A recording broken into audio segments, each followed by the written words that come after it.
Stop playing small.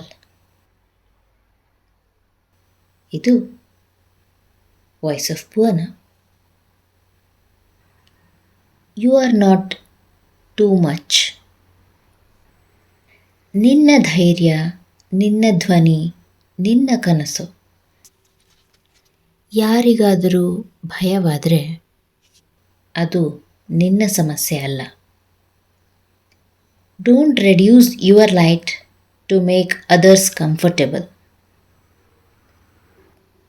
ನಿನ್ನ ಮೌಲ್ಯವನ್ನು ಕಡಿಮೆ ಮಾಡಿಕೊಂಡು ಒಪ್ಪಿಗೆ ಗಳಿಸೋದು ಯಶಸ್ಸಲ್ಲ. Be powerful, be visible. Voice of Bhuvana.